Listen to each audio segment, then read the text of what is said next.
Fala galera, bora reagir a mais um corte aqui dos canais ESPN, a mídia falando do Vasco e rendida ao técnico Ramon Dias, que conseguiu fazer esse time do Vasco jogar, né, rapaziada?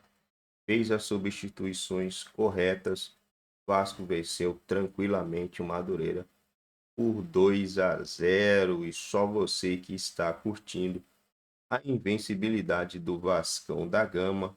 Já deixa aí a opinião de vocês, o que acharam do jogo. Deixa também aquele likezão que fortalece bastante no engajamento do vídeo aqui na plataforma. E se ainda não é inscrito aqui no nosso canal e puder estar dando essa moralzinha aí pra gente, se inscreva no canal. Acione também o sino das notificações. Só tem uma notícia que não é tão agradável ao torcedor, né? É a possível saída do Vegete, mas eu acredito que o Vasco vai se movimentar ali nos bastidores para não perder esse jogador que é muito importante para o time do Vasco. Bora lá assistir esse corte. Quero deixar os créditos aos canais ESPN e vamos. Vai mudando a sua identidade, acho que a gente vai vendo isso ao longo da temporada, não é que também significa de mudar a mentalidade que do dia para a noite vai mudar tudo, mas também tem a questão dos reforços que até o Ramon citou na coletiva e que de fato ainda precisa. Passada a tempestade, agora é hora de pensar em jogar, né? Porque a situação do Vasco foi muito particular, foi muito peculiar no ano passado. Pela má campanha no primeiro turno do Brasileiro, o Vasco passou um semestre inteiro com uma preocupação só, que era tirar a corda do pescoço. Então não tinha muita margem, não tinha muito tempo, não tinha nem muita cobrança em relação a isso. A cobrança era obter resultados, fosse como fosse. E nisso o Ramon Dias conseguiu. E ontem teve mais uma vez muito a mão dele, né? Ele faz as 3 substituições no intervalo. Ele tira o De Luca, tira o Praxedes e tira o Rossi. E coloca, além do Payet e do Paulinho, coloca o David. Isso deu muito mais mobilidade ao Vasco num jogo de muita cobrança, porque a expectativa da torcida era ver esse time considerado novo time, ainda não está fechado, não está completo, mas é mais do que o Vasco tinha. E o time no primeiro tempo não rendia, o time estava preso e ainda sujeito a levar contra-ataque do Madura. No segundo tempo, não. No segundo tempo, além dos gols, o jogo do Vasco fluiu. Então, a possibilidade, não é uma pretensão, alguém pode estar pensando assim, o Vasco já se viu, quer chegar onde, ter a bola, jogar. Não é uma pretensão descabida. O Vasco pode propor jogo, ainda mais se vierem as peças que estão faltando, né? Que o Vasco está no mercado atrás, pelo menos de um volante e de um atacante mais ali do lado esquerdo. Isso para o time. Para o elenco ainda precisa mais coisa, porque ontem ficou muito claro, você jogando com um time é um Vasco, com outro é uma outra coisa, muito abaixo. Tem que nivelar mais, diminuir a distância entre time e elenco. E o Ramon Dias tem se notabilizado por 2 pontos muito importantes nesse trabalho que ele tem realizado no Vasco, né? O primeiro, o trabalho muito bom. Trabalho de campo bem feito, ter melhorado os jogadores, de ter mudado o astral do clube, do grupo de atletas. E o segundo, um discurso geralmente muito otimista, né? Mesmo na dificuldade do Brasileirão, ele sempre falou o seguinte, não, o Vasco, além do Vasco não vá barrar, que foi um negócio que ficou marcado na campanha, mesmo quando o time ficou ali na zona de rebaixamento durante algumas rodadas, dava a impressão que teria dificuldade para sair, ele falava o seguinte, não terminou, nosso time vai reagir, vai sair daí, e saiu. Agora, o próprio Ramon Dias já está imaginando e especulando uma outra coisa. Ele não quer mais ficar falando de relação à parte de baixo, briga para não cair, depois do 10º lugar. Não, ele está sempre olhando para cima. Sempre falando o seguinte, não, a gente tem de criar aqui dentro uma mentalidade para ganhar título. Se não bater campeão, para chegar em final. Se não chegar em final, para ficar entre os 4. E assim, o discurso é corretíssimo, né? Isso contagia quem trabalha com ele. Você não tem um discurso de derrotista, um discurso de que tá bom perder de pouco, tá bom empatar. Não, ele quer sempre mais, né? A exigência é sempre mais alta, sempre para você brigar lá em cima. Que é muito da carreira dele, da história dele como treinador e como jogador, né? E ele tem dado esses exemplos do Payet, que tem chamado muito a atenção. Individualmente, jogador que melhora o time. A gente já é o protagonista do Vasco. É claro que é assim, né, Suman? É muito começo, né? A gente sempre pondera. No começo, às vezes os jogos são um pouco mais tranquilos, a marcação não é tão ferrenha, tão ajustada. Mas isso não invalida o quanto ele tem jogado bem. Tá mais fininho, Tá mais dá em passe forma. de letra, está entendendo melhor o Desloca. país, a cidade, como falou bem o Ramon Dias, né, citou, ele está mais adaptado ao Rio de Janeiro, está conhecendo melhor o Brasil, como que é o calendário aqui, como que os jogos daqui acontecem. Isso ajuda, um jogador que tem a qualidade que ele tem para jogar, para ser inteligente, para bater na bola, para encontrar espaço como ele encontra, tudo isso para o Vasco é uma grande notícia. Não só, prof. Nenê 2.0. Só que mais bem acompanhado.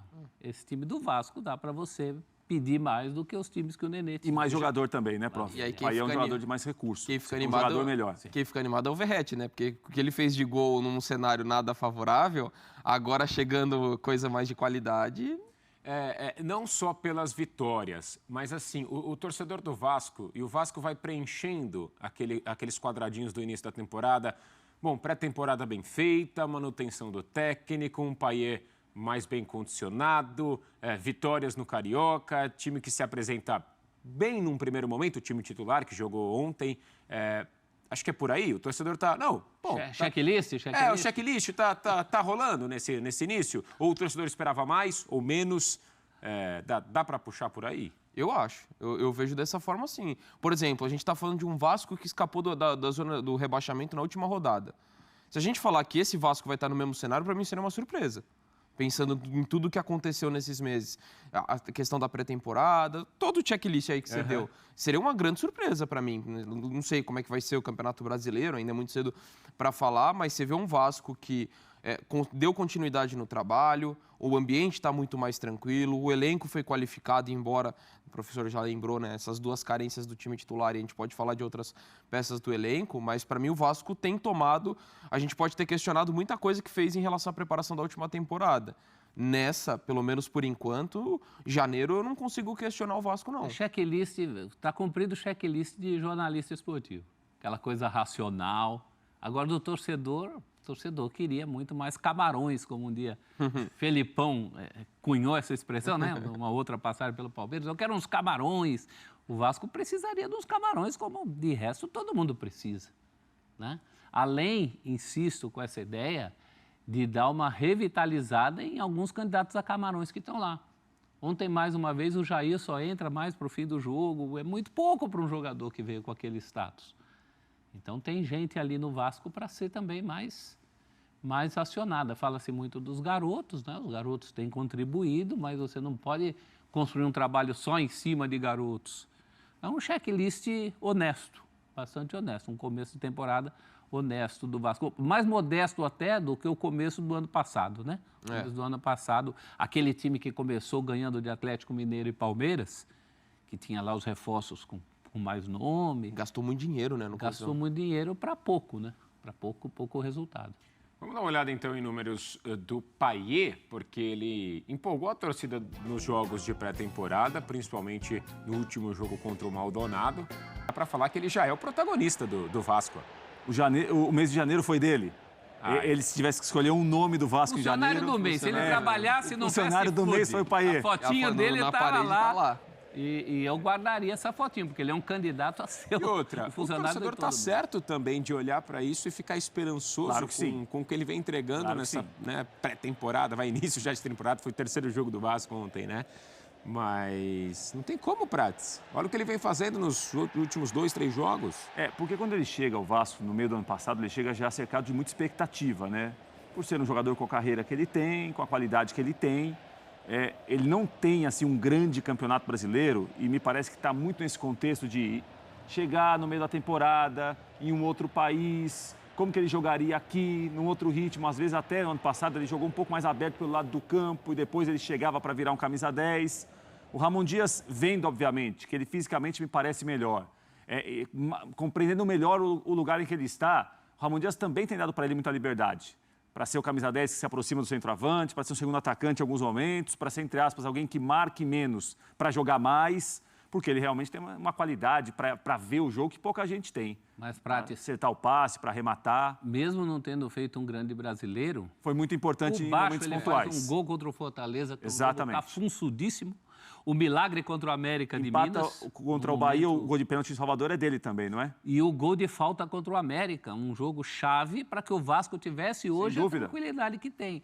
O principal ele sabe, e não se ensina isso que ele sabe, né?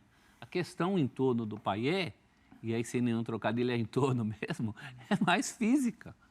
Né? Ele estando bem fisicamente, ele vai entregar. Mas ele está demonstrando. É por isso que eu perguntei dessa coisa do checklist, porque o torcedor vai olhando e as coisas vão batendo ali, as expectativas e as realidades. Que o que tem faltado, Suman, segundo o próprio Ramon Dias, o Ramon Dias quer agora jogadores que cheguem para jogar. Ele não quer jogador assim. Chegou uma opção no grupo, uma opção no elenco, porque ele tem jovens, que me parece que ele vai trabalhar para melhorar esses jovens, que vão jogar um pouco mais no estadual, como alguns têm jogado. Essa história de ter um camisa 5, um volante mais de marcação e o ponta, que não, talvez não seja o Adson, que eu imaginava que poderia ser o substituto do Peck em um primeiro momento. Ele quer mais um. O Adson é mais meia também. Pode ser também.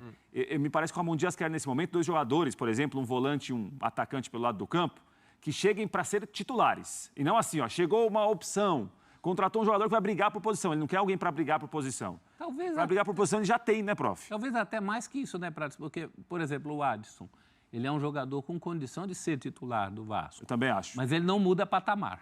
Não, Ele não muda o Vasco de patamar. Nessas duas posições, se o Vasco trouxesse alguém que mudassem o patamar, seria o ideal. Olha que situação louca, né? É claro que o Palmeiras tem uma situação muito melhor que a do Vasco, um trabalho aplicado.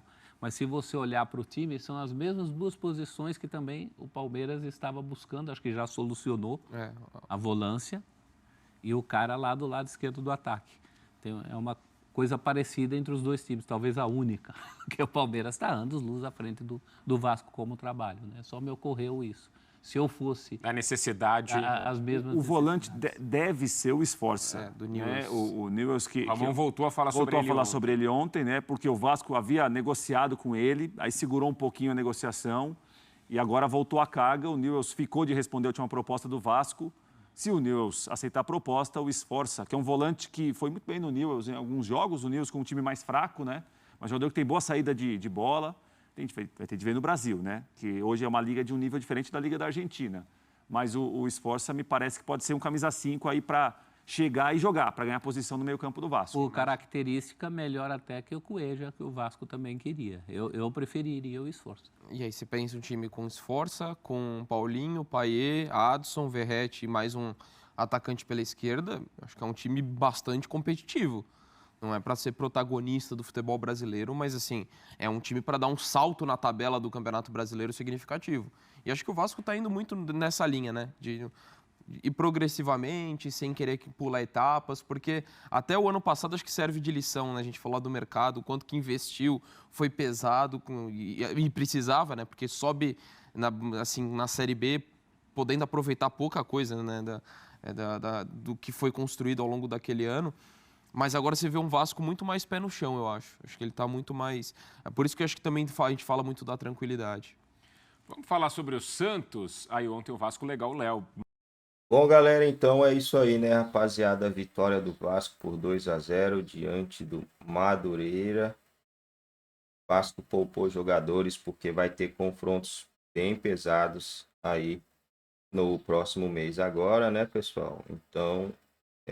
fica complicado a situação. Tem a situação do Vegetti também. Grêmio, diretores, dirigentes do Grêmio foram ao Rio, né? Para tentar contratar o jogador. Mano. Complicado, hein, rapaziada? Complicadíssimo aí situação do Vegetti. Cara, a multa do Vegetti é de absurdos 6 milhões de reais, né? Isso que eu fico encabulado do Vasco já não ter amarrado esse negócio aí. O Vasco enfrenta Bangu no dia 28, dia 31, Nova Iguaçu, são os 2 jogos fora de casa. No dia 4, enfrenta o Flamengo às 7 horas, horário de Brasília. Bom horário. Para quem vai assistir, né? Não sei para quem vai ao estádio. Não moro no Rio, então não sei como que é o trânsito lá nesse horário. Para quem vai assistir, é um excelente horário. No dia 8, Vasco, Ajax, Audax. Dia 14, Fluminense. Dia 18, Botafogo. Dia 24, Volta Redonda. E no dia 2/3 já, né? Portuguesa. Vamos ler aí essa notícia, né? O atacante Pablo Vegetti é um dos principais destaques do Vasco da Gama. Está com impasse por sua renovação de contrato com o clube. O motivo seria a pedida salarial do atleta de 35 anos. Com isso, clubes do futebol brasileiro e sul-americano estão de olho na situação do centroavante. Trata-se do Grêmio, que busca um substituto para Luís Soares e o Cerro Porteño do Paraguai. Olha, Cerro Porteño do Paraguai, acredito não ter a condição para pagar o salário que o Vasco pode pagar, né? Já o Grêmio tem condição de pagar até mais. O Grêmio tem condição de pagar tranquilamente aí a pedida do jogador, né, mano? Infelizmente. E tomara que o Vasco cubra aí essa oferta, porque é um jogador essencial, né? O negócio é que ele quer mais do que 2 anos de contrato, né? Aí fica complicado, gente. As duas equipes já procuraram o representante do atleta para iniciar a conversa, mas nenhuma proposta oficial foi apresentada ao Vasco pelo argentino, que foi artilheiro do Cruz Maltino no último Campeonato Brasileiro. A questão não é nem proposta ao Vasco, gente. Ele tem uma multa muito baixa. É simplesmente que o Vasco não querer renovar, não querer fazer nada aí, e os caras vão pagar a multa e o jogador vai sair, mano. Não tem muito que falar, né? Não tem muito. Mesmo com a estagnada na renovação, o desejo do Pirata é continuar em São Januário. Pronto. Ele quer continuar, o Vasco age aí para que ele continue, né?